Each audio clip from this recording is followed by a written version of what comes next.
ਕਰਤਾਰ ਸਿੰਘ ਦੀ ਕਾਵਿਕ ਪੁਸਤਕ ਤਲਾਸ਼ ਦੀ ਕਵਿਤਾ ਹੈ। ਐਸਾ ਕੀ ਹੈ, ਐਸਾ ਕੀ ਹੈ ਜੋ ਤੈਨੂੰ ਲੱਗਦਾ ਹੈ ਕੋਈ ਤੈਨੂੰ ਦੇਖ ਰਿਹਾ ਹੈ। ਐਸਾ ਕੀ ਹੈ ਜੋ ਤੈਨੂੰ ਲੱਗਦਾ ਹੈ ਕੋਈ ਤੈਨੂੰ ਦੇਖ ਰਿਹਾ ਹੈ ਤੇ ਤੂੰ ਉਸ ਨੂੰ ਨਹੀਂ ਦੇਖ ਸਕਦਾ। ਜੋ ਤੇਰੇ ਕੀਤੇ ਮੰਦੇ ਚੰਗੇ ਦਾ ਹਿਸਾਬ ਰੱਖ ਰਿਹਾ ਹੈ, ਜਿਸ ਦੀ ਸਮਝ ਤੂੰ ਹੈ ਤੇ ਉਹ ਤੇਰੀ ਅਕਲ ਦੀ ਸੀਮਾ ਤੋਂ ਪਾਰ। ਐਸਾ ਕੀ ਹੈ ਜੋ ਤੈਨੂੰ ਲੱਗਦਾ ਹੈ ਕੋਈ ਤੇਰੇ ਅੰਦਰ ਚੁੱਪ ਦੀ ਚਾਦਰ ਲਪੇਟੀ ਬੈਠਾ ਹੈ, ਜਿਸ ਦੀ ਗ੍ਰਿਫਤ 'ਚ ਤੂੰ ਹੈ ਤੇ ਉਹ ਸੁਤੰਤਰ ਤੇਰੀ ਪਕੜ ਤੋਂ ਪਰੇ। ਜੋ ਤੇਰੇ ਬੋਲਣ ਤੋਂ ਪਹਿਲਾਂ ਤੇਰੀ ਨੀਅਤ ਪਹਿਚਾਨ ਲੈਂਦਾ, ਜਿਸ ਦੇ ਅੰਦਰ ਸਭ ਕੁਝ ਹੈ ਤੇ ਜੋ ਆਪ ਉਸ ਤੋਂ ਨਿਰਲੇਪ। ਐਸਾ ਕੀ ਹੈ ਜੋ ਤੈਨੂੰ ਲੱਗਦਾ ਕੋਈ ਹੈ, ਐਸਾ ਕੀ ਹੈ ਜੋ ਤੈਨੂੰ ਲੱਗਦਾ ਹੈ ਕੋਈ ਹੈ। ਧੰਨਵਾਦ। ਕਵਿਤਾ ਹੈ ਭਰਮ। ਸਾਡੀ ਬਿਰਤੀ ਹੀ ਕੁਝ ਐਸੀ ਹੋ ਗਈ ਹੈ, ਬਾਹਰ ਮੁਖੀ ਭਰਮਾਂ 'ਚ ਜੀਣ ਦੀ। ਸਾਡੀ ਬਿਰਤੀ ਹੀ ਕੁਝ ਐਸੀ ਹੋ ਗਈ ਹੈ, ਬਾਹਰ ਮੁਖੀ ਭਰਮਾਂ 'ਚ ਜੀਣ ਦੀ। ਜੇਕਰ ਸਾਡਾ ਇੱਕ ਭਰਮ ਟੁੱਟਦਾ ਹੈ ਤਾਂ ਉਸ ਦੇ ਪਿੱਛੇ ਅਨੰਤ ਭਰਮ ਆਪਣੀਆਂ ਦੇਹਾਂ ਪਲਟਾਈ ਖੜੇ ਹਨ, ਜੋ ਸਹਿਜੇ ਹੀ ਸਾਡੇ ਸੁਭਾਅ ਆਚਾਰ ਵਿਚਾਰ 'ਚ ਪਰਿਵਰਤ ਹੋਣ ਲੱਗਦੇ ਤੇ ਅਸੀਂ ਬਿਰਖ ਨਾਲੋਂ ਟੁੱਟ ਡਿੱਗੇ ਉਸ ਪੱਤੇ ਵਾਂਗ ਹੀ ਭਰਮਾਂ ਦੀ ਨਦੀ 'ਚ ਭਟਕਦੇ ਭਟਕਦੇ ਵਹਿਣ ਲੱਗਦੇ। ਧੰਨਵਾਦ। ਅਗਲੀ ਕਵਿਤਾ ਹੈ ਕੁਦਰਤ ਮਾਂ। ਅਜੇ ਬੱਚਾ ਪੂਰਾ ਬੋਲਣਾ ਨਹੀਂ ਜਾਣਦਾ, ਅਜੇ ਬੱਚਾ ਪੂਰਾ ਬੋਲਣਾ ਨਹੀਂ ਜਾਣਦਾ। ਬੱਚੇ ਦੇ ਮਸਤਕ ਦੇ ਸ਼ਬਦ ਕੋਸ਼ 'ਚ ਧੰਨਵਾਦ ਸ਼ਬਦ ਨਹੀਂ ਹੈ ਤੇ ਨਾ ਹੀ ਬੱਚੇ ਨੂੰ ਧੰਨਵਾਦ ਸ਼ਬਦ 'ਚ ਕੋਈ ਦਿਲਚਸਪੀ ਹੈ। ਉਹ ਮਾਂ ਕੋਲੋਂ ਤੋਤਲੀ ਜ਼ੁਬਾਨ ਨਾਲ ਮੰਗਦਾ ਹੈ। ਮਾਂ ਬੱਚੇ ਨੂੰ ਪਿਆਰ ਕਰਦੀ ਹੈ ਤੇ ਉਹਨੂੰ ਖੇਡਣ ਲਈ ਖਿਡੌਣੇ ਦੇ ਦਿੰਦੀ ਹੈ। ਬੱਚਾ ਖਿਡੌਣਿਆਂ ਨਾਲ ਖੇਡਣ 'ਚ ਮਸਰੂਫ ਹੈ ਤੇ ਮਾਂ ਦੇਖ ਦੇਖ ਮੁਸਕਰਾ ਰਹੀ ਹੈ। ਬੱਚਾ ਖਿਡੌਣਿਆਂ ਨਾਲ ਖੇਡਣ 'ਚ ਮਸਰੂਫ ਹੈ ਤੇ ਮਾਂ ਦੇਖ ਦੇਖ ਮੁਸਕਰਾ ਰਹੀ ਹੈ। ਧੰਨਵਾਦ। ਕਵਿਤਾ ਹੈ ਸਾਡਾ ਪਸਾਰਾ। ਫੁੱਲ ਦੇ ਬੂਟੇ ਨੇ ਕਦੇ ਨਹੀਂ ਗਿਲਾ ਕੀਤਾ ਕਿ ਗਮਲੇ 'ਚ ਉੱਗੇ ਜਾਂ ਫਿਰ ਧਰਤੀ ਉੱਤੇ। ਉਸਨੇ ਤਾਂ ਉੱਗ ਹੀ ਪੈਣਾ ਹੈ, ਚਾਹੇ ਧਰਤ ਹੋਵੇ ਜਾਂ ਗਮਲਾ। ਪਰ ਸਾਡਾ ਤੇ ਸੁਭਾਅ ਹੀ ਵੱਖਰਾ ਜਿਹਾ ਹੋਇਆ ਨਾ। ਅਸੀਂ ਤੇ ਅਨੰਤ ਪਸਾਰਾ ਚਾਹੁੰਦੇ ਹਾਂ, ਹੋਰ ਪਰੇ ਤੋਂ ਪਰੇ 9 ਖੰਡ ਪ੍ਰਿਥਵੀ ਉੱਤੇ ਸਾਡਾ ਰਾਜ ਹੋਵੇ। ਚੰਨ ਗ੍ਰਹਿ ਤਾਰੇ ਸਿਤਾਰਿਆਂ ਤੇ ਸਾਡਾ ਆਉਣ ਜਾਣ ਲੱਗਾ ਰਹੇ ਤੇ ਜਦੋਂ ਜੀ ਕਰੇ ਸੂਰਜ ਨੂੰ ਘਰ ਦੀ ਬੱਤੀ ਵਾਂਗ ਹੀ ਆਫ ਔਨ ਕਰਦੇ ਰਹੀਏ। ਪਿਤਾ ਦੇ ਹੱਥਾਂ 'ਚੋਂ ਮਾਂ ਦੀ ਝੋਲੀ 'ਚ ਘਿਰਿਆ ਨਿੱਕਾ ਜਿਹਾ ਬੀਜ ਜੋ ਅਨੰਤ ਫੈਲਾਵ ਚਾਹੁੰਦਾ ਹੈ, 3 ਲੋਕਾਂ 'ਚ ਜੜ੍ਹਾਂ ਜਮਾਉਣਾ ਚਾਹੁੰਦਾ ਹੈ। ਪਿਤਾ ਦੇ ਹੱਥਾਂ 'ਚੋਂ ਮਾਂ ਦੀ ਝੋਲੀ 'ਚ ਘਿਰਿਆ ਨਿੱਕਾ ਜਿਹਾ ਬੀਜ ਜੋ ਅਨੰਤ ਫੈਲਾਵ ਚਾਹੁੰਦਾ ਹੈ, 3 ਲੋਕਾਂ 'ਚ ਜੜ੍ਹਾਂ ਜਮਾਉਣਾ ਚਾਹੁੰਦਾ ਹੈ। ਧੰਨਵਾਦ। ਕਵਿਤਾ ਹੈ ਫਿਕਰ। ਮੈਂ ਠੰਡੀ ਪੌਣ 'ਚੋਂ ਸਾਹ ਭਰ ਕੇ ਲਿਆ ਤੇ ਤੱਤਾ ਹੌਕਾ ਹਵਾ 'ਚ ਛੱਡ ਦਿੱਤਾ। ਮੈਂ ਠੰਡੀ ਪੌਣ 'ਚੋਂ ਸਾਹ ਭਰ ਕੇ ਲਿਆ ਤੇ ਤੱਤਾ ਹੌਕਾ ਹਵਾ 'ਚ ਛੱਡ ਦਿੱਤਾ। ਕੈਦ ਹੋਏ ਪੰਛੀਆਂ ਨੂੰ ਸਦਾ ਲਈ ਹੀ ਪਿੰਜਰੇ 'ਚੋਂ ਕੱਢ ਦਿੱਤਾ। ਕੈਦ ਹੋਣੇ ਪੰਛੀਆਂ ਨੂੰ ਸਦਾ ਲਈ ਹੀ ਪਿੰਜਰੇ ਚੋਂ ਕੱਢ ਦਿੱਤਾ। ਧੰਨਵਾਦ। ਕਵਿਤਾ ਹੈ ਵਰਜਿਤ ਖਿਆਲ। ਬਹੁਤ ਦਿਨਾਂ ਤੋਂ ਸੁਰਤ ਇੱਕ ਜਗ੍ਹਾ ਹੀ ਅਟਕ ਗਈ। ਬਹੁਤ ਦਿਨਾਂ ਤੋਂ ਸੁਰਤ ਇੱਕ ਜਗ੍ਹਾ ਹੀ ਅਟਕ ਗਈ। ਮਨ ਨੂੰ ਇੱਕੋ ਗੱਲ ਹੀ ਖਟਕ ਗਈ। ਬੜੇ ਯਤਨ ਕਰਾਂ, ਧਿਆਨ ਨੂੰ ਇੱਧਰ ਉੱਧਰ ਧਰਾਂ। ਫਿਲਮ ਦੇਖ ਲਾਂ, ਕੋਈ ਕਿਤਾਬ ਪੜ੍ਹਾਂ, ਸੈਰ ਨੂੰ ਜਾਵਾਂ, ਕੁਝ ਨਾ ਲੱਗੇ ਚੰਗਾ। ਬਸ ਇੱਕ ਤਸਵੀਰ ਹੀ ਉਸਦੀ ਜ਼ਹਿਨ ਮੇਰੇ 'ਚ ਲਟਕ ਗਈ। ਬਸ ਇੱਕ ਤਸਵੀਰ ਹੀ ਉਸਦੀ ਜ਼ਹਿਨ ਮੇਰੇ 'ਚ ਲਟਕ ਗਈ। ਧੰਨਵਾਦ। ਅਗਲੀ ਕਵਿਤਾ ਸਮੇਂ ਦਾ ਦਰਿਆ। ਬਿਨਾਂ ਕੰਢਿਆਂ ਤੋਂ ਸਮੇਂ ਦਾ ਅਦਿੱਖ ਦਰਿਆ ਵਗ ਰਿਹਾ। ਬਿਨਾਂ ਕੰਢਿਆਂ ਤੋਂ ਸਮੇਂ ਦਾ ਅਦਿੱਖ ਦਰਿਆ ਵਗ ਰਿਹਾ, ਜਿਸ ਵਿੱਚ ਗ੍ਰਹਿ ਨਛੱਤਰ, ਤਾਰੇ ਸਿਤਾਰੇ, ਸਗਲ ਸ੍ਰਿਸ਼ਟ ਵਹਿ ਰਹੀ ਹੈ। ਸਮੇਂ ਦੇ ਦਰਿਆ 'ਚ ਚੀਜ਼ਾਂ ਪਾਣੀ ਦੇ ਬੁਦਬੁਦੇ ਵਾਂਗ ਉਗਮਦੀਆਂ ਹਨ ਤੇ ਬਿਨਸ ਜਾਂਦੀਆਂ ਹਨ। ਸਮੇਂ ਦੇ ਦਰਿਆ 'ਚ ਹੀ ਅਸੀਂ ਜੂਨ ਭੋਗਦੇ ਭੋਗਦੇ ਲੋਪ ਹੋ ਜਾਂਦੇ ਹਾਂ। ਫਿਰ ਵੀ ਸਮੇਂ ਦਾ ਦਰਿਆ ਨਿਰੰਤਰ ਵਗ ਰਿਹਾ ਹੈ, ਇਸ ਘੜੀ ਵੀ। ਧੰਨਵਾਦ। ਅਗਲੀ ਕਵਿਤਾ ਆਨੰਦ। ਆਨੰਦ ਵੱਡਾ ਹੈ, ਸੁੱਖ ਛੋਟਾ ਹੈ ਤੇ ਛੋਟੀ ਚੀਜ਼ ਵੱਡੀ ਤੋਂ ਕੁਰਬਾਨ ਕੀਤੀ ਜਾ ਸਕਦੀ ਹੈ।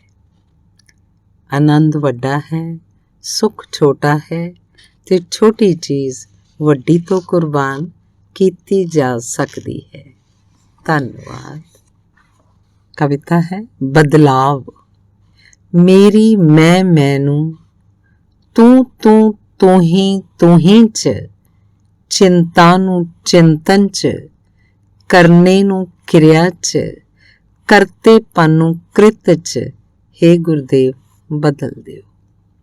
ਮੇਰੀ ਮੈਂ ਨੂੰ, ਤੂੰ ਹੀ 'ਚ, ਚਿੰਤਾ ਨੂੰ ਚਿੰਤਨ 'ਚ, ਕਰਨੇ ਨੂੰ ਕਿਰਿਆ 'ਚ, ਕਰਤੇਪਨ ਨੂੰ ਕ੍ਰਿਤ 'ਚ, ਹੇ ਗੁਰਦੇਵ ਬਦਲ ਦਿਓ।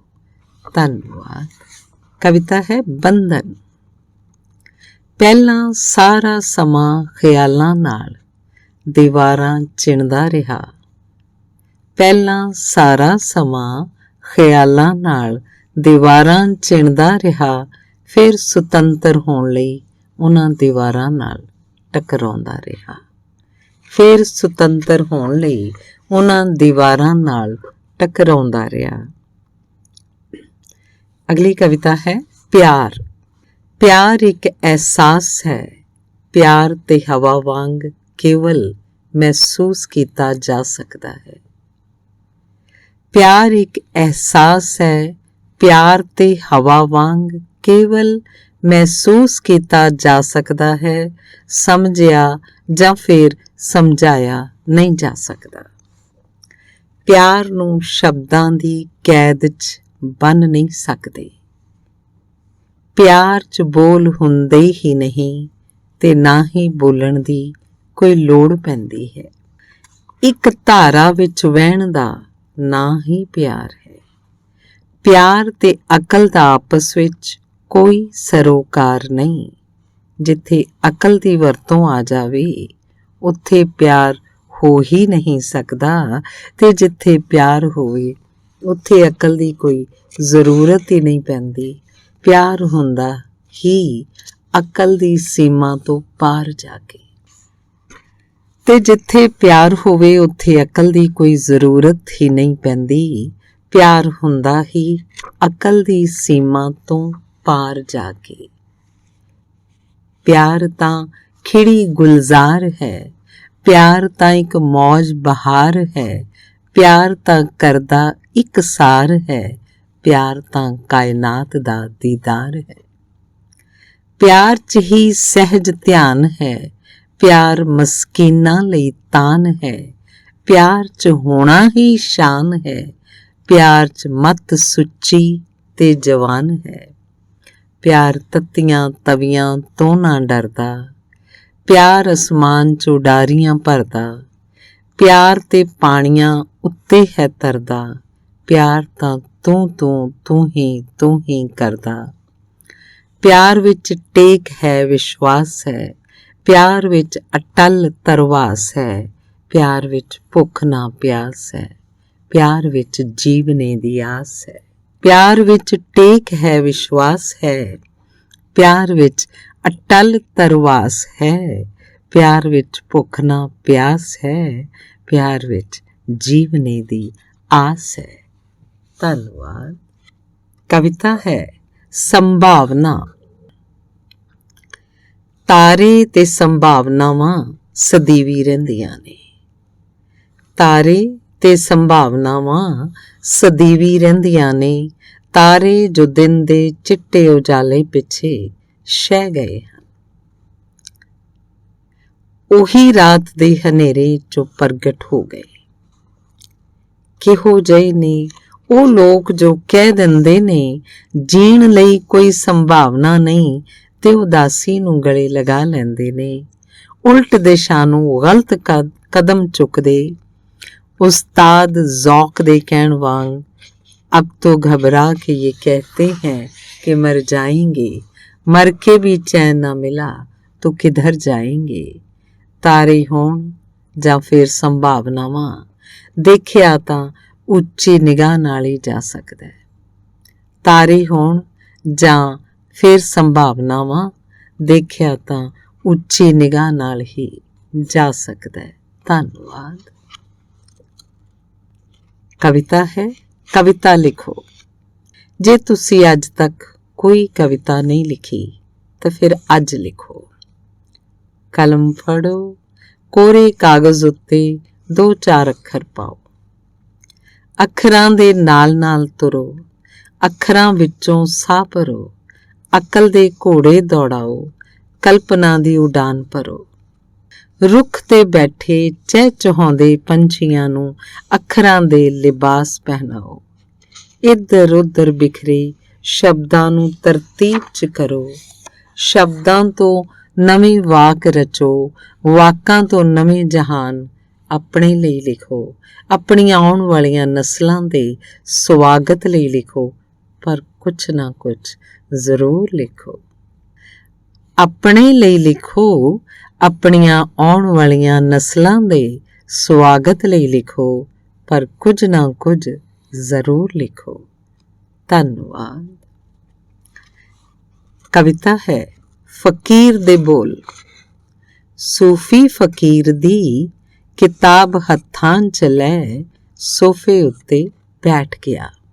ਅੱਖਰਾਂ ਨੂੰ ਅੱਖਾਂ ਨਾਲ ਨਮਸਕਾਰ ਕੀਤੀ। ਪੜ੍ਹਦੇ ਪੜ੍ਹਦੇ ਸ਼ਬਦਾਂ ਦੀ ਰੂਹਾਨੀਅਤ ਅੱਖਾਂ ਰਾਹੀਂ ਮਸਤਕ 'ਚ ਉਤਰਨ ਲੱਗੀ। ਸਕੂਨ ਦੀ ਮਿੱਠੀ ਮਿੱਠੀ ਪੌਣ ਵਗਣ ਲੱਗੀ। ਦਿਨ ਦੀ ਭੱਜ ਦੌੜ ਦੇ ਥੱਕੇ ਟੁੱਟੇ ਪਤਾ ਨਹੀਂ ਲੱਗਿਆ ਕਦੋਂ ਨੀਂਦ ਨੇ ਆਪਣੇ ਕੂਲੇ ਕੂਲੇ ਬਾਹਾਂ ਦੇ ਕਲਾਵੇ ਪਰ ਸੁਲਾ ਦਿੱਤਾ। ਅੱਖ ਖੁੱਲ੍ਹੀ ਤੇ ਦਿਮਾਗ 'ਚ ਉੱਡ ਰਹੀਆਂ ਖਿਆਲਾਂ ਦੀਆਂ ਧੂੜਾਂ ਵਿੱਚ ਕਵਿਤਾ ਦੀ ਇੱਕ ਸੱਜਰੀ ਖਿੜੀ ਇੱਕ ਕਲੀ ਮੁਸਕਰਾ ਰਹੀ ਸੀ। ਅੱਖ ਖੁੱਲ੍ਹੀ ਤੇ ਦਿਮਾਗ 'ਚ ਉੱਡ ਰਹੀਆਂ ਖਿਆਲਾਂ ਦੀਆਂ ਧੂੜਾਂ ਵਿੱਚ ਕਵਿਤਾ ਦੀ ਸੱਜਰੀ ਖਿੜੀ ਇੱਕ ਕਲੀ ਮੁਸਕਰਾ ਰਹੀ ਸੀ। ਇਹ ਮੇਰੇ ਆਪਣੇ ਅਵਚੇਤਨ ਮਨ ਦੀ ਉਪਜ ਹੈ ਜਾਂ ਫਿਰ ਫਕੀਰ ਦੇ ਰੂਹਾਨੀ ਬੋਲਾਂ ਦੀ ਕਰਾਮਾਤ ਕੋਈ। ਇੱਕ ਦੁਪਹਿਰ ਨੀਂਦ ਦੀ ਝਪਕੀ ਬਾਅਦ। ਧੰਨਵਾਦ। ਸਾਗਰ ਵਿੱਚੋਂ ਮੋਤੀ। ਦਿਲ ਦੀ ਗੱਲ ਸੱਜਣ ਮਿੱਤਰ ਨਾਲ ਸਾਂਝੀ ਕਰ ਲੈਣੀ ਚਾਹੀਦੀ ਹੈ। ਦਿਲ ਦੀ ਗੱਲ ਸੱਜਣ ਮਿੱਤਰ ਨਾਲ ਸਾਂਝੀ ਕਰ ਲੈਣੀ ਚਾਹੀਦੀ ਹੈ। ਮਨ ਤੇ ਪਿਆ ਵਾਧੂ ਦਾ ਭਾਰ ਲੈ ਜਾਂਦਾ ਹੈ।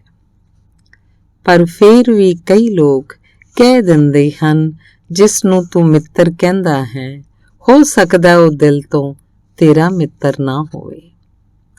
ਤੇਰੀ ਗੱਲ ਉੱਤੇ ਪਹਿਲਾਂ ਅੰਦਰੋਂ ਅੰਦਰ ਹੱਸੇ, ਫਿਰ ਤੈਨੂੰ ਵਰਤਣ ਬਾਰੇ ਸੋਚੇ। ਸਮਾਂ ਜੋ ਕਲਯੁਗੀ ਚੱਲ ਰਿਹਾ ਹੈ, ਕੀ ਕਹਿ ਸਕਦੇ ਹਾਂ, ਕਦੋਂ ਕੋਈ ਆਪਣਾ ਰੰਗ ਦਿਖਾ ਜਾਵੇ।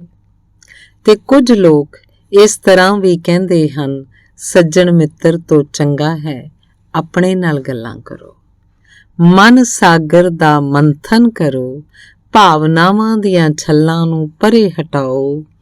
ਡੂੰਘੇ ਤਲ 'ਚ ਗਿਆਨ ਵਿਗਿਆਨ ਦੇ ਮੋਤੀਆਂ ਦੇ ਢੇਰਾਂ ਦੇ ਢੇਰ ਲੱਗੇ ਹਨ। ਡੂੰਘੇ ਤਲ 'ਚ ਗਿਆਨ ਵਿਗਿਆਨ ਦੇ ਮੋਤੀਆਂ ਦੇ ਢੇਰਾਂ ਦੇ ਢੇਰ ਲੱਗੇ ਹਨ। ਧੰਨਵਾਦ। ਕਵਿਤਾ ਹੈ ਇੱਕ ਮੁੰਡਾ। ਉਸ ਨੂੰ ਹੁਣ ਆਪਣਾ ਦੇਸ ਵੀ ਜਾਪਦਾ ਪਰਦੇਸ ਹੈ। ਸੂਰਜ ਦਿਸਦਾ ਉਹਨੂੰ ਤਪ ਕਰਦਾ ਕੋਈ ਦਰਵੇਸ਼ ਹੈ। ਚੁੱਪ ਚੁੱਪ ਰਹਿੰਦਾ ਹੈ ਤੇ ਕੁਝ ਨਹੀਂ ਕਹਿੰਦਾ ਉਹ, ਪਤਾ ਨਹੀਂ ਚੱਥੋ ਪੈਰ ਕੀ ਸੋਚਦਾ ਰਹਿੰਦਾ ਉਹ। ਲੱਗਦਾ ਉਸ ਉੱਤੇ ਕਿਸੇ ਜਿੰਨ ਜਾਂ ਪ੍ਰੇਤ ਦਾ ਸਾਇਆ ਹੈ, ਆਪਣਿਆਂ ਵਿੱਚ ਵੀ ਹੋ ਗਿਆ ਉਹ ਪਰਾਇਆ ਹੈ। ਕਦੇ ਕਦੇ ਰੋਣ ਲੱਗ ਜਾਵੇ ਤੇ ਕਦੇ ਕਦੇ ਉਹ ਹੱਸਦਾ, ਕਿੰਨਾ ਭਾਰ ਦਿਲ ਉੱਤੇ ਕਿਸੇ ਨੂੰ ਨਹੀਂ ਦੱਸਦਾ। ਕਦੇ ਕਦੇ ਰੋਣ ਲੱਗ ਜਾਵੇ ਤੇ ਕਦੇ ਕਦੇ ਉਹ ਹੱਸਦਾ, ਕਿੰਨਾ ਭਾਰ ਦਿਲ ਉੱਤੇ ਕਿਸੇ ਨੂੰ ਨਹੀਂ ਉਹ ਦੱਸਦਾ। ਅੱਧੀ ਅੱਧੀ ਰਾਤ ਉੱਠੋ ਤਾਰਿਆਂ ਨੂੰ ਗਿਣਦਾ, ਸੁਬਹ ਬੈਠੋ ਸਾਗਰਾਂ ਦੇ ਪਾਣੀਆਂ ਨੂੰ ਮਿਣਦਾ। ਗੂੰਜਦੇ ਨਾਦ ਵਿੱਚੋਂ ਅਨਹਦ ਨਾਦ ਕੋਈ ਫੜਦਾ, ਕਿਹੜੀਆਂ ਪਰਬਤ ਪਹਾੜੀਆਂ ਜਾਵੇ ਉਹ ਚੜ੍ਹਦਾ। ਜੋ ਕਦੇ ਕੰਢਾ ਚੁਭੇ ਤੇ ਬੜੀ ਪੀੜ ਸੀ ਮਨਾਉਂਦਾ, ਹੁਣ ਕਿਸ ਦੇ ਕਦਮਾਂ 'ਚੋਂ ਸਿਰ ਹੈ ਟਿਕਾਉਂਦਾ। ਕਿਸ ਦਾ ਹੈ ਚੇਲੜਾ ਤੇ ਕਿਸ ਨੂੰ ਹੈ ਧਿਆਉਂਦਾ, ਕਿਉਂ ਫਿਰਦਾ ਸੁੱਤੀਆਂ ਕਲਾਂ ਪਿਆ ਜਗਾਉਂਦਾ। ਕਿਸ ਦਾ ਹੈ ਚੇਲੜਾ ਤੇ ਕਿਸ ਨੂੰ ਹੈ ਧਿਆਉਂਦਾ, ਕਿਉਂ ਫਿਰਦਾ ਸੁੱਤੀਆਂ ਕਲਾਂ ਪਿਆ ਜਗਾਉਂਦਾ। ਧੰਨਵਾਦ। ਕਵਿਤਾ ਹੈ ਟੁੱਟੇ ਪੱਤੇ ਦਾ ਦੁਖਾਂਤ। ਮੈਂ ਬਿਰਖ ਨਾਲੋਂ ਟੁੱਟ ਚੁੱਕੇ ਜ਼ਰਦ ਪੱਤੇ ਨੂੰ ਧਰਤ ਤੋਂ ਚੁੱਕਿਆ ਤੇ ਸ਼ੁਗਲ ਵਜੋਂ ਹੱਥ ਉੱਤੇ ਰੱਖ ਫੂਕ ਮਾਰ ਉਡਾ ਦਿੱਤਾ। ਮੈਂ ਬਿਰਖ ਨਾਲੋਂ ਟੁੱਟ ਚੁੱਕੇ ਜ਼ਰਦ ਪੱਤੇ ਨੂੰ ਧਰਤ ਤੋਂ ਚੁੱਕਿਆ ਤੇ ਸ਼ੁਗਲ ਵਜੋਂ ਹੱਥ ਉੱਤੇ ਰੱਖ ਫੂਕ ਮਾਰ ਉਡਾ ਦਿੱਤਾ। ਮੁਮਕਿਨ ਸੀ ਪੱਤੇ ਨੇ ਹਵਾ ਦੇ ਵੇਗ ਨਾਲ ਉਸੇ ਦਿਸ਼ਾ ਵੱਲ ਜਾਣਾ ਸੀ, ਪਰ ਫੇਰ ਵੀ ਪੱਤਾ ਉੱਡਣ ਤੋਂ ਪਹਿਲਾਂ ਮੇਰੇ ਹੱਥ ਦੀ ਤਲੀ ਉੱਤੇ ਆਪਣੇ ਬੋਲ ਉੱਕਰ ਗਿਆ। ਬਿਰਖ ਨਾਲੋਂ ਟੁੱਟ ਚੁੱਕੇ ਪੱਤੇ ਦਾ ਹੀ ਦੁਖਾਂਤ ਹੈ, ਜੋ ਪੌਣ ਉਸ ਨੂੰ ਕਿਸੇ ਵੀ ਦਿਸ਼ਾ ਵੱਲ ਉਡਾ ਲੈ ਜਾ ਸਕਦੀ ਹੈ, ਜਿਵੇਂ ਤੇਰੀ ਸੁਰਤ ਨੂੰ ਤੇਰੇ ਮਨ ਦੀਆਂ ਵਾਸ਼ਨਾਵਾਂ। ਬਿਰਖ ਨਾਲੋਂ ਟੁੱਟ ਚੁੱਕੇ ਪੱਤੇ ਦਾ ਹੀ ਦੁਖਾਂਤ ਹੈ, ਜੋ ਪੌਣ ਉਸ ਨੂੰ ਕਿਸੇ ਵੀ ਦਿਸ਼ਾ ਵੱਲ ਉਡਾ ਲੈ ਜਾ ਸਕਦੀ ਹੈ, ਜਿਵੇਂ ਤੇਰੀ ਸੁਰਤ ਨੂੰ ਤੇਰੇ ਮਨ ਦੀਆਂ ਵਾਸ਼ਨਾਵਾਂ। ਧੰਨਵਾਦ। ਕਵਿਤਾ ਹੈ ਬੁੱਢੀ ਬੇਬੇ। ਬੇਬੇ ਨੂੰ ਚੇਤੇ ਕਰਦਿਆਂ। ਬਿਰਧ ਬੇਬੇ ਜੀਵਨ ਦੀ ਆਖਰੀ ਅਵਸਥਾ 'ਚ ਮੰਜੇ ਉੱਤੇ ਬੈਠੀ, ਮੱਥੇ ਦੀਆਂ ਤਿਉੜੀਆਂ 'ਚੋਂ ਜ਼ਿੰਦਗੀ ਦੇ ਫਲਸਫੇ ਤਜਰਬੇ ਝਲਕ ਰਹੇ ਹਨ। ਇਹ ਗੱਲ ਵੀ ਕੋਈ ਅਲੋਕਾਰ ਨਹੀਂ ਹੋਏਗੀ, ਇਹ ਗੱਲ ਵੀ ਕੋਈ ਅਲੋਕਾਰ ਨਹੀਂ ਹੋਏਗੀ ਜੇ ਮੈਂ ਇਹ ਕਹਿ ਦਿਆਂ, ਜਦੋਂ ਹੱਥ ਬੁੱਢੇ ਹੋ ਜਾਂਦੇ ਉਹਨਾਂ ਹੱਥਾਂ 'ਚੋਂ ਬਰਕਤਾਂ ਡੁੱਲਣ ਲੱਗਦੀਆਂ ਨੇ। ਜਿਸ ਦੇ ਸਿਰ ਉੱਤੇ ਟਿਕ ਜਾਣ ਉਹਦਾ ਮੱਥਾ ਲਿਸ਼ਕਣ ਲੱਗ ਜਾਂਦਾ ਏ, ਤੇ ਬਿਰਧ ਪੈਰਾਂ 'ਚ ਕਿੰਨੀ ਸੱਤਾ ਆ ਜਾਂਦੀ ਏ, ਤੇ ਬਿਰਧ ਪੈਰਾਂ 'ਚ ਕਿੰਨੀ ਸੱਤਾ ਆ ਜਾਂਦੀ। ਜੇ ਹੱਥਾਂ ਨਾਲ ਛੋਹ ਲਈਏ ਤਾਂ ਝੋਲੀ ਖੁਸ਼ੀਆਂ ਖੇੜਿਆਂ ਨਾਲ ਭਰ ਜਾਂਦੀ ਹੈ। ਤੇ ਬਿਰਧ ਪੈਰਾਂ 'ਚ ਕਿੰਨੀ ਸੱਤਾ ਆ ਜਾਂਦੀ ਹੈ। ਜੇ ਹੱਥਾਂ ਨਾਲ ਛੋਹ ਲਈਏ ਤਾਂ ਝੋਲੀ ਖੁਸ਼ੀਆਂ ਖੇੜਿਆਂ ਨਾਲ ਭਰ ਜਾਂਦੀ ਹੈ। ਧੰਨਵਾਦ। ਅਗਲੀ ਕਵਿਤਾ ਹੈ ਇਵਜ਼ਾਨਾ। ਅੱਜ ਮੈਂ ਪਹਿਲੀ ਵੇਰ ਸੂਰਜ ਤੋਂ ਆ ਰਹੀਆਂ ਕਿਰਨਾਂ ਲਈ ਮਨ ਦੇ ਦਰਵਾਜ਼ੇ ਖੋਲ੍ਹ ਦਿੱਤੇ ਤੇ ਜੀ ਆਇਆਂ ਨੂੰ ਕਿਹਾ। ਅੱਜ ਮੈਂ ਪਹਿਲੀ ਵੇਰ ਸੂਰਜ ਤੋਂ ਆ ਰਹੀਆਂ ਕਿਰਨਾਂ ਲਈ ਮਨ ਦੇ ਦਰਵਾਜ਼ੇ ਖੋਲ੍ਹ ਦਿੱਤੇ ਤੇ ਜੀ ਆਇਆਂ ਨੂੰ ਕਿਹਾ। ਪਾਉਣ ਵਿੱਚੋਂ ਇੱਕ ਲੰਮਾ ਸਾਹ ਭਰਿਆ ਤੇ ਪਾਉਣ ਦਾ ਸ਼ੁਕਰਾਨਾ ਕੀਤਾ। ਧਰਤੀ ਉੱਤੇ ਕਦਮ ਰੱਖਿਆ, ਧਰਤੀ ਨੂੰ ਸਨੇਹ ਭਰੀ ਨਜ਼ਰ ਨਾਲ ਦੇਖਿਆ ਜੋ ਮੇਰਾ ਭਾਰ ਆਪਣੇ ਉੱਤੇ ਸਹਾਰਦੀ ਹੈ।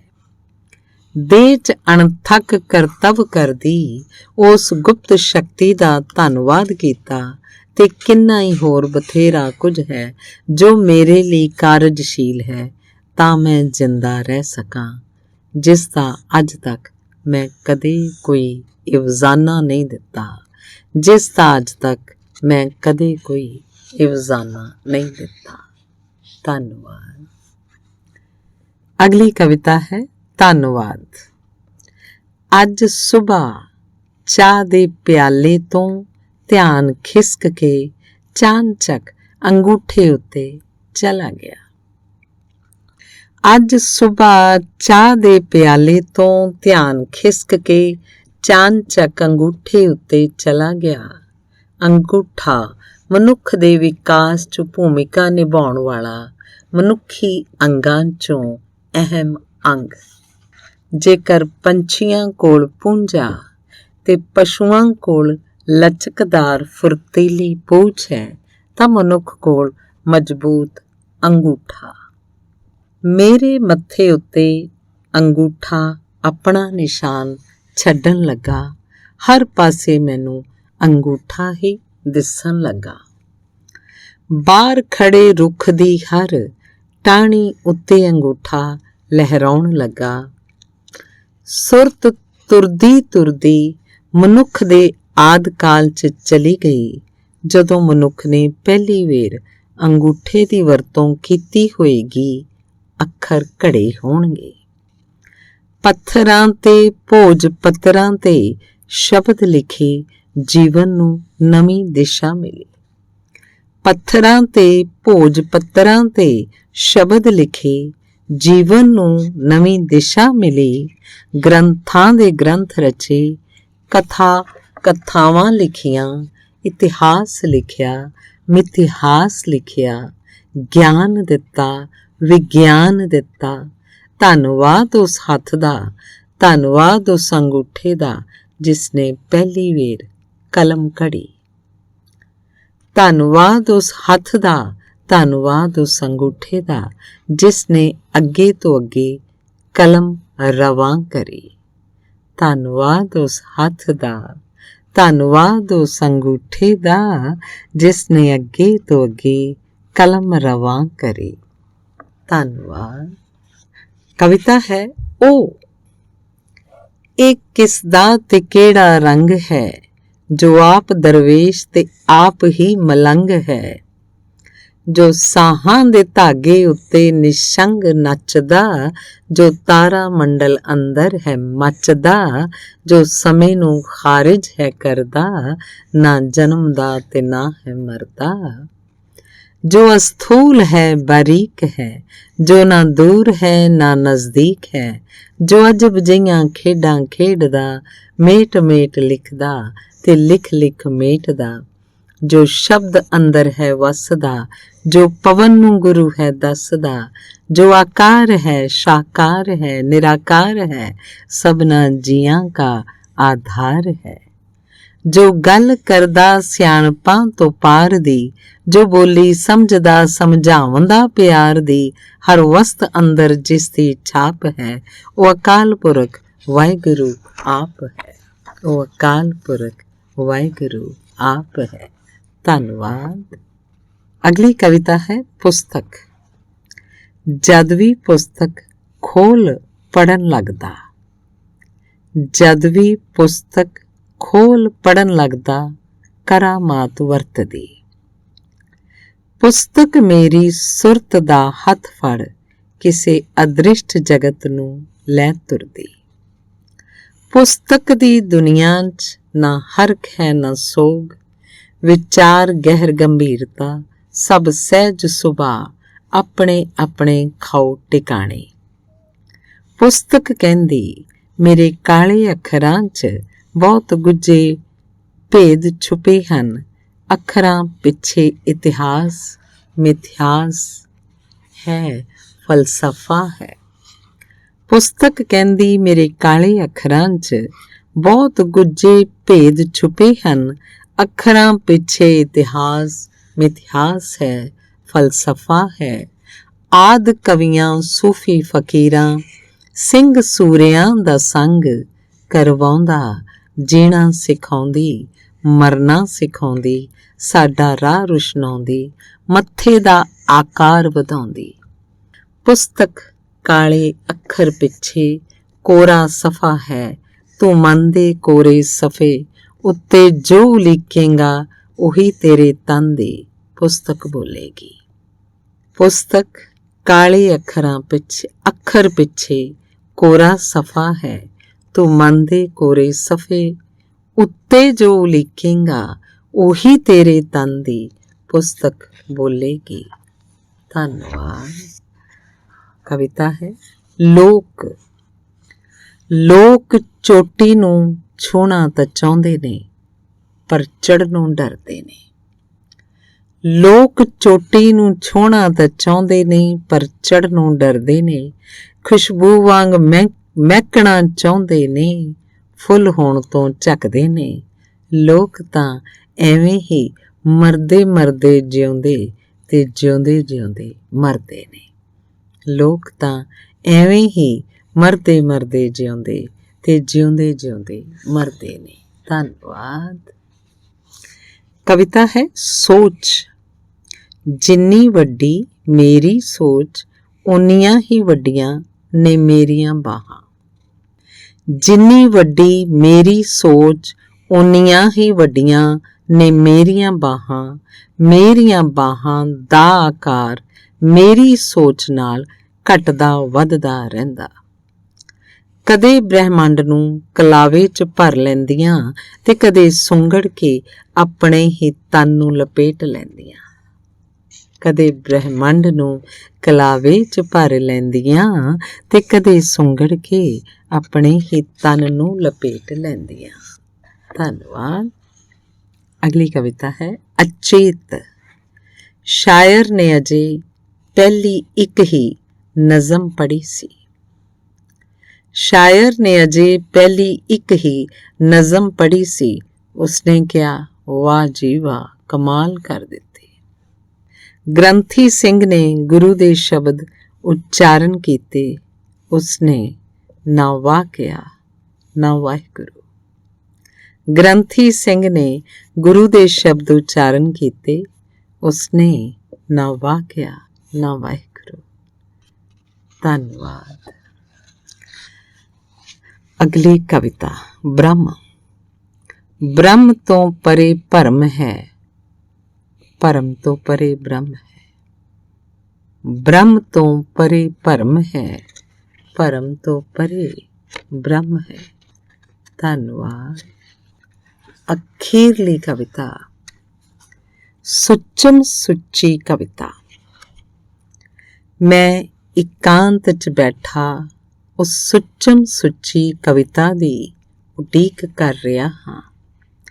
ਮੈਂ ਇਕਾਂਤ 'ਚ ਬੈਠਾ ਉਸ ਸੁੱਚਮ ਸੁੱਚੀ ਕਵਿਤਾ ਦੀ ਉਡੀਕ ਕਰ ਰਿਹਾ ਹਾਂ, ਜੋ ਕੀਤੀ ਕਲਪਨਾ ਤੋਂ ਪਰੇ ਦੀ ਹੋਵੇ, ਮੇਰੇ ਮਨ ਤਨ ਤੋਂ ਉਚੇਰੀ।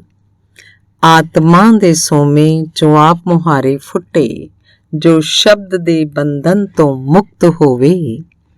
ਸੂਰਜ ਦੀਆਂ ਕਿਰਨਾਂ ਵਾਂਗ ਹੀ ਸਵੱਛ ਨਿਰਮਲ, ਜੋ ਧਰਤੀ ਨੂੰ ਛੋਹਣ ਵੀ ਤੇ ਇਸ ਤੋਂ ਅੱਡ ਵੀ ਹੋਣ। ਮੈਂ ਇਕਾਂਤ 'ਚ ਬੈਠਾ ਉਸ ਸੁੱਚਮ ਸੁੱਚੀ ਕਵਿਤਾ ਦੀ ਉਡੀਕ ਕਰ ਰਿਹਾ ਹਾਂ, ਜੋ ਮੇਰੀ ਹੋਵੇ, ਪਰ ਜਿਸ ਵਿੱਚ ਮੈਂ ਨਾ ਹੋਵਾਂ। ਮੈਂ ਇਕਾਂਤ 'ਚ ਬੈਠਾ ਉਸ ਸੁੱਚਮ ਸੁੱਚੀ ਕਵਿਤਾ ਦੀ ਉਡੀਕ ਕਰ ਰਿਹਾ ਹਾਂ ਜੋ ਮੇਰੀ ਹੋਵੇ ਪਰ ਜਿਸ ਵਿੱਚ ਮੈਂ ਨਾ ਹੋਵਾਂ। ਸਗਲ ਬ੍ਰਹਮੰਡ ਮੇਰਾ ਆਪਣਾ ਹੀ ਘਰ ਹੈ। ਇਹ ਮਾਨਵਤਾ ਕੋਈ ਗੈਰ ਨਹੀਂ, ਬਸ ਰੰਗ ਰੂਪ ਚਿਹਰੇ ਨਿਖੜਦੇ ਹਨ। ਸਭਨਾ ਇੱਕ ਹੀ ਜੁਲਾਹੇ ਦੀ ਖੱਡੀ ਤੋਂ ਬੁਣੇ ਵਸਤਰ ਪਹਿਨੇ ਹਨ। ਇਹ ਪੰਛੀ ਜੋ ਰਾਗ ਛੇੜਦੇ ਨੇ ਮੈਨੂੰ ਹੀ ਮਨੁੱਖ ਤੋਂ ਦੇਵਤਾ ਹੋਣ ਲਈ ਉਤਸ਼ਾਹਿਤ ਕਰ ਰਹੇ ਨੇ। ਸੂਰਜ ਆਪਣੀਆਂ ਨਿਰਮਲ ਕਿਰਨਾਂ ਰਾਹੀਂ ਆਪਣੇ ਪਿਆਰ ਦੀ ਦੌਲਤ ਭੇਜ ਰਿਹਾ ਹੈ। ਹਵਾ ਸੁਗੰਧੀਆਂ ਦੀਆਂ ਟੋਕਰੀਆਂ ਹੱਥਾਂ ਤੇ ਚੁੱਕੀ ਮੇਰੇ ਦੇਵ ਹੋਣ ਦੇ ਇੰਤਜ਼ਾਰ 'ਚ ਝੂਮ ਰਹੀ ਹੈ। ਜਿਸ ਦਿਨ ਉਹ ਜਾਪਣ ਲੱਗੇ ਬਸ ਉਹ ਦਿਨ ਭਾਗ ਭਰਿਆ ਹੈ। ਸਾਡੀ ਅਵਸਥਾ ਹੀ ਕੁਝ ਇਹੋ ਜਿਹੀ ਬਣ ਗਈ ਹੈ, ਬਾਹਰ ਮੁਖੀ। ਅਸੀਂ ਬਾਹਰ ਦਾ ਇੰਨਾ ਜ਼ਿਆਦਾ ਪ੍ਰਭਾਵ ਕਬੂਲ ਕਰ ਲਿਆ ਹੈ ਕਿ ਸਾਡੇ ਆਪਣੇ ਅੰਦਰ ਹੀ ਮੈਲੇ ਹੋ ਗਏ ਹਨ। ਸਾਡੇ ਕੋਲ ਇੱਕ ਮਿੰਟ ਦੀ ਵੇਲ ਨਹੀਂ ਕਿ ਅਸੀਂ ਕਿਧਰੇ ਇਕੱਲੇ ਇਕਾਂਤ 'ਚ ਬੈਠ ਸਾਫ਼ ਸ਼ਫਾਫ ਨਜ਼ਰਾਂ ਨਾਲ ਆਪਣੇ ਅੰਦਰ ਝਾਤ ਮਾਰੀਏ। ਗੁੰਝਲਦਾਰ ਜ਼ਿੰਦਗੀ ਦੇ ਅਰਥ ਤਾਂ ਆਪਣੇ ਅੰਦਰ ਹੀ ਛੁਪੇ ਹਨ। ਜੋ ਬ੍ਰਹਮੰਡੇ ਸੋਈ ਪਿੰਡੇ, ਜੋ ਖੋਜੈ ਸੋ ਪਾਵੈ। ਮਨੁੱਖ ਦਾ ਘੇਰਾ ਤਾਂ ਇੰਨਾ ਪਸਰ ਗਿਆ ਹੈ ਕਿ ਚੰਨ ਤਾਰਿਆਂ ਨੂੰ ਆਪਣੇ ਕਲਾਵੇ 'ਚ ਲੈਣਾ ਚਾਹੁੰਦਾ ਹੈ। ਜਿੰਨਾ ਅਸੀਂ ਕਿਸੇ ਦੂਸਰੇ ਨੂੰ ਜਿੱਤਣ ਦੀ ਕੋਸ਼ਿਸ਼ ਕਰਦੇ ਰਹਾਂਗੇ ਓਨਾ ਹੀ ਆਪਣੇ ਆਪ ਤੋਂ ਦੂਰ ਹੁੰਦੇ ਜਾਵਾਂਗੇ। ਬਹੁਤੇ ਲੋਕ ਤਾਂ ਇਹ ਕਹਿ ਦਿੰਦੇ ਹਨ, ਇਕੱਲਾ ਤਾਂ ਰੁੱਖ ਵੀ ਨਹੀਂ ਹੋਣਾ ਚਾਹੀਦਾ। ਇਕੱਲਤਾ ਕੋਈ ਸਰਾਪ ਨਹੀਂ। ਕਿਧਰੇ ਇਕਾਂਤ ਬੈਠ ਆਪਣੇ ਆਪ ਨਾਲ ਗੱਲਾਂ ਕਰਨੀਆਂ, ਅਸਲ 'ਚ ਤਾਂ ਆਪਣੇ ਆਪ ਨਾਲ ਜਾਣ ਪਹਿਚਾਨ ਕਰਨੀ ਹੈ, ਆਪਣੇ ਆਪ ਨਾਲ ਮਿਲਣਾ ਹੈ। ਸਫ਼ਰ ਦਿਸਦੇ ਅਣਦਿਸਦੇ ਜਗਤ 'ਚੋਂ ਗੁਜ਼ਰਦਿਆਂ ਅਨੰਤ ਗੋਦੀਆਂ ਦਾ ਨਿੱਘ ਮਾਣਦੇ, ਕਈ ਵੇਰ ਹੱਥਾਂ ਉੱਤੇ ਮਹਿੰਦੀ ਦਾ ਰੰਗ ਬਣ ਚੜੇ ਉਤਰੇ ਫੁੱਲਾਂ ਕੰਡਿਆਂ ਵਿੱਚੋਂ ਦੀ ਲੰਘਦਿਆਂ ਨਦੀਆਂ ਪਰਬਤ ਟੱਪਦੇ, ਵੇਲ ਬੂਟਿਆਂ ਨਾਲ ਸਫ਼ਰ ਕਰਦੇ, ਪਾਣੀ ਚਟਖੇਲੀਆਂ ਭਰਦੇ, ਉੱਡਦੀ ਧੂੜ ਨਾਲ ਉੱਡਦੇ, ਅਰਸ਼ਾਂ ਦੇ ਨਜ਼ਾਰੇ ਤੱਕਦੇ, ਖੰਡਾਂ ਬ੍ਰਹਿਮੰਡਾਂ ਨੂੰ ਨਿਹਾਰਦੇ, ਕਈ ਵਾਰ ਕੱਚੇ ਕੋਠੇ ਲਿੱਪੇ, ਪੱਕੀਆਂ ਕੰਧਾਂ ਦੀ ਟੇਕ ਲਈ, ਸੁੱਖ ਦੇ ਸ਼ੀਸ਼ ਮਹਿਲ ਤੋਂ ਗਮਾਂ ਦੀ ਖਾਈ 'ਚ ਡਿੱਗਦਿਆਂ ਉੱਠਦਿਆਂ, ਕਈ ਵੇਰ ਸੂਰਜ ਤੋਂ ਕਤਰਾ ਤੇ ਕਤਰੇ ਤੋਂ ਸੂਰਜ ਹੋ ਚਮਕੇ। ਇਹ ਅਪੂਰਨਤਾ ਜਨਮਾਂ ਜਨਮਾਂ ਦੇ ਪੈਂਡੇ ਮਾਰਦੀ ਸੰਪੂਰਨਤਾ ਦੀ ਤਲਾਸ਼ 'ਚ ਹੈ। ਧੰਨਵਾਦ।